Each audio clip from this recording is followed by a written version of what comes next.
RECP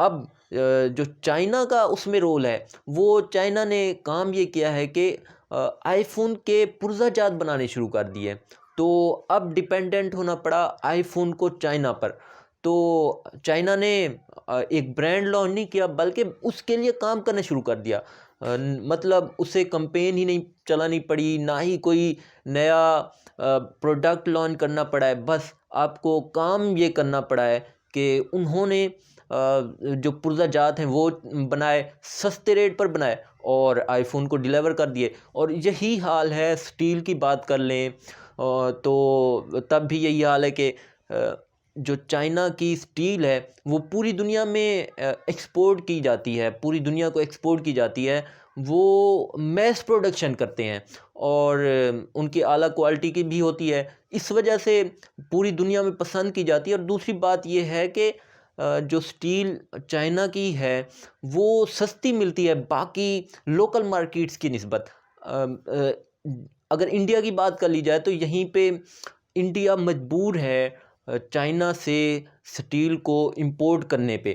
وہ مسئلہ یہ ہے ان کے ساتھ کہ وہ میس پروڈکشن نہیں کر پا رہے انڈیا والے، حالانکہ حیران کن بات یہ ہے کہ جو انڈیا میں سٹیل ہے وہ ایکسپورٹ کی جاتی ہے چائنا کو، اور پھر وہی جو سٹیل ہے وہ زنک اس میں ایڈ کر کے وہ پھر دوبارہ امپورٹ کی جاتی ہے انڈیا میں، مطلب انڈیا والے اپنی ہی سٹیل مہنگے داموں پھر چائنا سے خریدتے ہیں۔ تو اب اس طرح کہہ لیں کہ چائنا نے پوری دنیا کی ٹریڈ میں حصہ ملایا ہوا ہے، تو پاکستان کو اس سے بہت بڑا فائدہ یہ ہے کہ پاکستان کے راستے ہی چائنا نے تجارت کرنی ہے۔ ناظرین، اگر یہیں پہ بات کر لی جائے ٹی پی پی کی، مطلب ٹرانس پیسیفک پارٹنرشپ کی، تو اسی کے مقابلے میں آر ای سی پی ہے، اور جو ملک ایشیا کا یا پیسیفک کا آر ای سی پی میں نہیں ہے وہ ٹی پی پی میں ہے۔ تو اس طرح سمجھ لیں کہ جو ملک ایک تنظیم میں ہے وہ دوسری میں نہیں ہے، اور جو دوسری میں ہے وہ ایک میں نہیں ہے، تو مطلب ایشیا کا اور پیسیفک کا جو کوئی بھی ملک ہے وہ دونوں میں سے کسی ایک تنظیم میں ہے۔ لیکن بات یہاں پہ اگر کر لی جائے پاکستان کی، تو پاکستان اور بنگلہ دیش دو ایسے ممالک ہیں جو ان دونوں میں سے کسی ایک میں بھی نہیں ہے۔ پاکستان اگر ایکسپورٹ کرتا ہے فری ٹریڈ ایگریمنٹ کے تحت، ایف ٹی اے کے تحت، تو وہ امپورٹ سے کم ہوتا ہے، مطلب اگر میں 100 روپے کی چیز اپنی باہر بھیجتا ہوں تو مجھے 1000 روپے کی چیز لینی پڑتی ہے، تو اس سے پاکستان کو گھاٹا ہے۔ وہ گھاٹا اس طرح ہے کہ جو امپورٹس اور ایکسپورٹس ہیں اس پہ تو ڈیوٹی ٹیکسز وغیرہ ختم ہو گئے، تو اگر ہم مطلب کوئی چیز 10 روپے کی بیچتے ہیں اور وہیں پہ ہم 100 روپے کی خرید لیتے ہیں اور ہمیں ملتا کچھ نہیں ہے، تو اس پہ صاف ظاہر ہے کہ پاکستان کو کوئی فائدہ نہیں ہے۔ تو اس وجہ سے پاکستان ان دونوں میں سے کسی ایک آرگنائزیشن میں نہیں ہے، ان دونوں میں سے کسی ایک ایف ٹی اے میں بھی نہیں ہے۔ تو پاکستان کو کام کرنا ہوگا اپنی ایکسپورٹ پہ اور اپنی انڈسٹری پہ۔ بہت سارے فیکٹرز ہیں جو کہ آپ کو پاکستان کو ایکسپورٹس پہ برتری دلوا سکتے ہیں امپورٹ بنسبت امپورٹ پہ، تو بہت سارے اقدامات کرنا ہوں گے پاکستان کو، اور ویٹ کرنا ہوگا کہ تب تک پاکستان کو اپنی جو انڈسٹری ہے اس سے پروان چڑھانا ہوگی۔ اور بہت سارے اقدامات ہیں، میں آپ کو بتاتا چلوں کہ پاکستان کو ٹیکس فری زونز قائم کرنا ہوں گے، انڈسٹریل زون قائم کرنا ہوں گے، ٹیکس فری مطلب کوئی سال ایک ایسا رکھ دیں جس میں کہیں کہ آپ لوگ انڈسٹری اس سال میں لگائیں گے تو آپ سے ٹیکس نہیں لیا جائے گا، اور حکومت کو انڈسٹریل فرینڈلی پالیسی بنانی ہوگی، تجارت فرینڈلی پالیسی بنانی ہوگی، اپنی فسکل پالیسی میں ان امپلائمنٹ کو کم کرنا ہوگا۔ اگر ان امپلائمنٹ پہ قابو نہیں پا سکتے تو ہمیں انٹرسٹ فری ڈیبٹس دینا ہوں گے، مطلب بلا سود قرضے دینا ہوں گے نوجوانوں کو تاکہ وہ نئی شروعات کر سکیں. اور یہیں سے جے ڈاٹ جیسی مثال ہمیں ملتی ہے کہ 2 نوجوان تھے جمشید اور اس کے پارٹنر. تو انہوں نے 5 لاکھ سے ایک انڈسٹری کو شروع کیا, کپڑا درآمد کیا, اور وہیں سے آج دیکھیں کہ وہ انٹرنیشنل برانڈ ہے.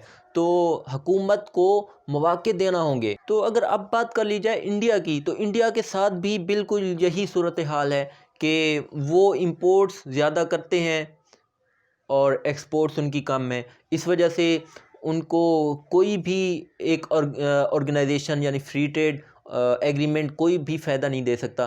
تو وہ بھی کام کر رہے ہیں. ان کی جیسے ٹاٹا کمپنی ہے, ٹاٹا وہ ان کی سب سے بڑی کمپنی ہے انڈیا میں موبائلوں کی. تو انہوں نے کام شروع یہ کر دیا ہے کہ اپنے موبائل کے لیے خود ہی انٹیگریٹڈ پارٹس بنوا رہے ہیں. اپنے ہی ملک میں انہوں نے ایک فرم کھول لیا ہے جس میں وہ پارٹس وغیرہ بناتے ہیں اور چائنا پہ ڈیپینڈنٹ نہیں رہے. ویسے ہی اگر مثال لے لی جائے ہیرو سائیکل کی, جو کہ انڈیا میں بہت زیادہ مقبول ہے, تو وہ بھی انہوں نے بھی یہی کام کیا ہے کہ وہ جو پارٹس ہیں چائنا سے منگواتے تھے اس کی جگہ انہوں نے اپنا ایک انڈسٹری لگا لی ہے جس میں وہ پارٹس خود بنائیں گے اور چائنا پہ ڈیپینڈنٹ نہیں رہے. اب ناظرین, امید ہے آپ کو یہ ویڈیو پسند آئی ہوگی, اور اگر آپ کو پسند آئی ہے تو اس ویڈیو کو لائک کر دیں اور شیئر کر دیں. پاکستان پلس کو سبسکرائب کرنا کبھی نہ بھولیں. شکریہ. اللہ حافظ.